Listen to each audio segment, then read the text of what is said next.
dar vista aos cegos. Em Mateus 4,16,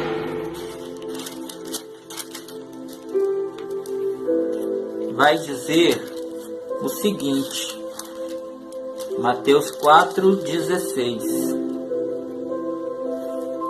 O povo que estava assentado em trevas viu uma grande luz, e aos que estavam assentados na região de sombra da morte, a luz raiou.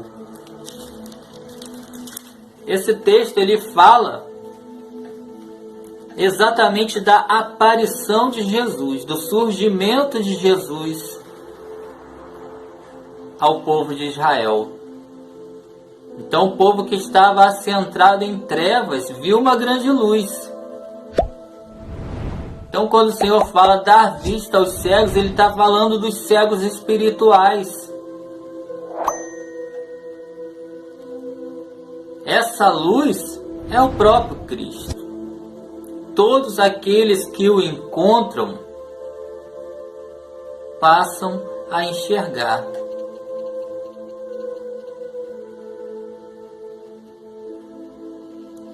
Conhecem a verdade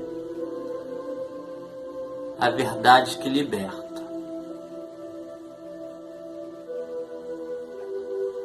E deixam de ser enganados.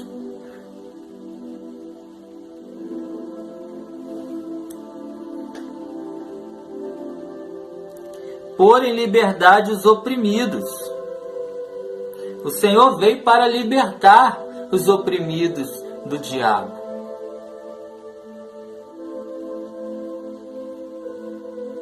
E anunciar o ano aceitável do Senhor.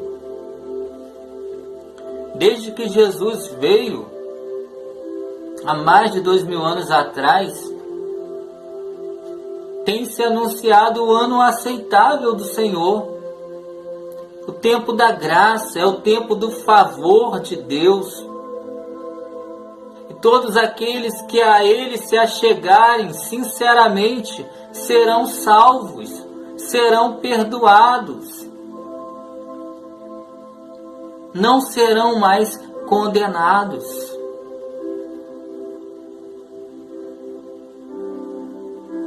Enquanto Jesus não voltar, é o tempo do favor de Deus. É o tempo do ser humano se arrepender e olhar para Cristo e se voltar para Deus. Porque um dia essa porta vai se fechar. Um dia essa graça irá cessar. E aí acontecerá o que diz o texto de Isaías 61. O dia da vingança do nosso Deus. Deus irá se vingar de todos aqueles que rejeitaram o Evangelho. Todos aqueles que não deram crédito à sua palavra, todos aqueles que permaneceram rebeldes ao seu chamado, à sua ordem.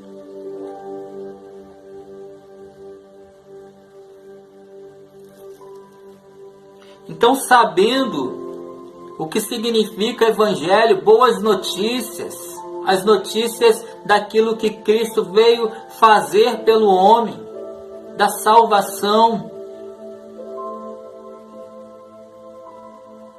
resta-nos, então,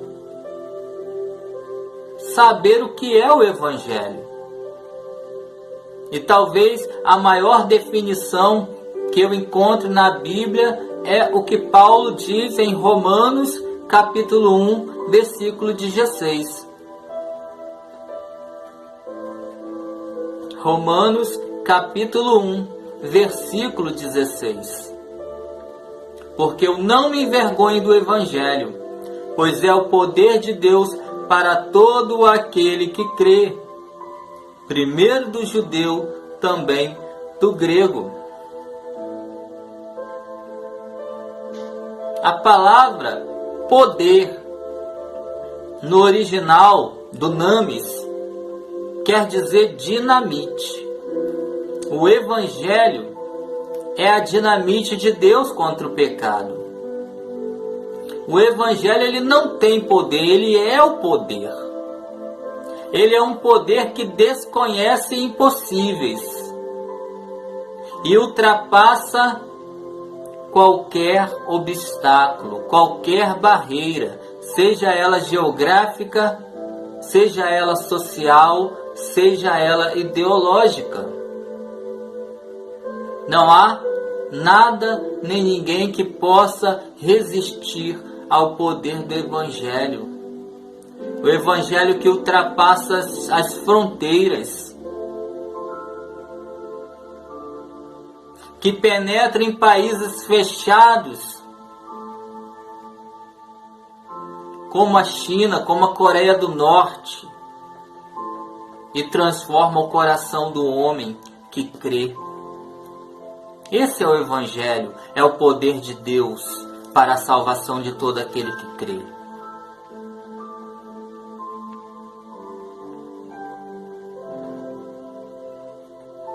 Em outras palavras, Paulo está dizendo que o Evangelho é o evento de Cristo.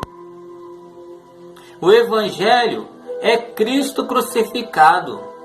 É a sua obra completa na cruz. É a sua ressurreição. Vamos ver o que diz 1 Coríntios 15, capítulo 1.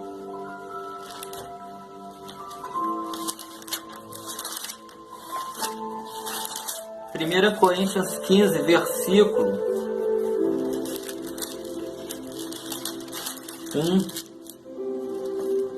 Olha o que Paulo diz aos irmãos de Corinto. Também vos notifico, irmãos, o evangelho que já vos tenho anunciado, o qual também recebestes e no qual também permaneceis, pelo qual também sois salvos, se o retiverdes tal como vos tenho anunciado, se não é que crestes em vão. Porque primeiramente vos entreguei o que também recebi, que Cristo morreu por nossos pecados, segundo as Escrituras, e que foi sepultado, e que ressuscitou ao terceiro dia, segundo as Escrituras. Então Paulo está dizendo, esse é o evangelho que eu vos anunciei.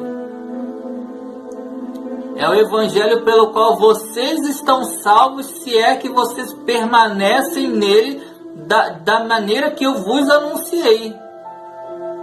E o que é o evangelho? Paulo está dizendo, o evangelho que eu vos anunciei é Cristo, que foi crucificado pelos nossos pecados. Foi sepultado e ao terceiro dia ele ressuscitou. E Paulo diz em outro texto da Bíblia que Jesus, ele ressuscitou para nossa justificação. Morreu pelos nossos pecados e ressuscitou para nossa justificação. Aleluias. Então o Evangelho não é o segredo da prosperidade. O Evangelho não é o milagre garantido. Ou coisas dessa natureza. O Evangelho não é uma filosofia de vida. O Evangelho é o poder de Deus para a salvação. O Evangelho é uma pessoa viva, é Cristo Jesus. Ele é a essência do Evangelho. Ele é o centro do Evangelho. Ele é a pessoa mais importante do Evangelho. Jesus, o Cristo. O que me deixa mais indignado e triste é ver pregadores reduzindo o Evangelho a conquistas materiais. O que me deixa mais chocado é ver pregadores reduzindo o Evangelho a carreiras bem-sucedidas, a curas físicas, a casamentos felizes, a vida próspera. Isso não é o Evangelho. Essas coisas são benefícios que podem vir ou não com o Evangelho, mas não é a essência do Evangelho. A essência do Evangelho é Cristo, que morreu pelos nossos pecados, que ressuscitou para a nossa justificação, que se encontra à destra do Pai intercedendo por nós, e que um dia voltará. Isso é a essência do Evangelho. Essa é a mensagem que o mundo precisa ouvir. O que me dói é ver pregadores dizendo: se você crer, se você tiver fé, você irá conquistar. E eles simplesmente desprezam a vontade de Deus, ignoram a vontade de Deus no processo.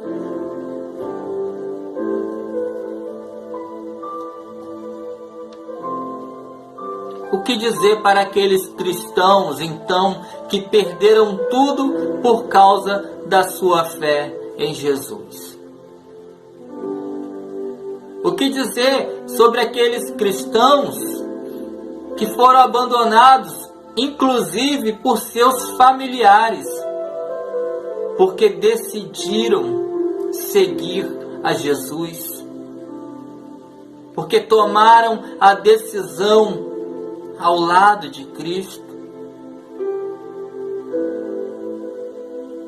O que dizer para aqueles cristãos em tantos países que perderam o seu emprego, mas não negaram a sua fé em Jesus? E aqueles que inclusive pagaram com suas próprias vidas por amor a Cristo?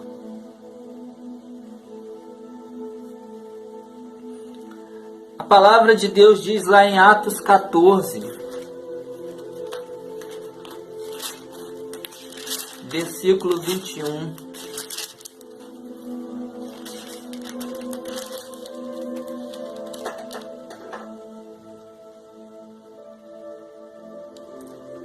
Diz o seguinte: e tendo anunciado o Evangelho naquela cidade e feito muitos discípulos, voltaram para Listra, Icônio e Antioquia, confirmando o ânimo dos discípulos, exortando-os a permanecer na fé, pois que por muitas tribulações nos importa entrar no reino de Deus. Louvado seja o nome do Senhor. Então, nós somos exortados a permanecer na fé. E importa que por muitas tribulações entremos no reino de Deus.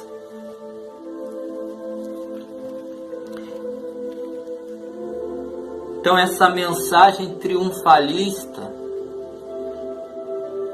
não corresponde à realidade. Eu tenho aqui o relatório da ONG Open Doors, ou ONG Portas Abertas. E eu gostaria de ler para vocês. Aqui diz o seguinte: 260 milhões de cristãos foram perseguidos severamente em 2019. 260 milhões de cristãos. Pessoas como eu e você, que professam a sua fé em Cristo, estão sendo perseguidas, foram perseguidas. Esse é um levantamento feito pela ONG Portas Abertas, uma organização protestante. Foi levantado isso em 50 países. E o relatório deles é impressionante. Em 2018, foram mortos 4.305 cristãos. Em 2019, esse número caiu. Mas ainda assim foram mortos 2.983 cristãos. Os países no topo da perseguição a cristãos no mundo. China, um lugar onde tem aumentado a repressão e onde tem sido difícil ser cristão, porque em todo o território nacional da China está havendo uma privação da liberdade religiosa. Nigéria, um dos países mais violentos, ou no momento o país mais violento do mundo contra cristãos, devido aos grupos que lá se encontram. Extremistas muçulmanos. Coreia do Norte, um dos países mais fechados do mundo. Ser cristão, dizer que é seguidor de Jesus na Coreia do Norte, significa um crime contra o regime. A condenação é passar o resto da sua vida num campo de trabalhos forçados. Isso é o que acontece na Coreia do Norte para aquele que recebe Jesus como Senhor e Salvador de sua vida. Então, na sequência, temos também Afeganistão, Somália, Líbano, Paquistão, Líbia, Eritreia, Sudão, Iêmen, Irã e Índia, como os países que mais perseguem cristãos ao redor do mundo.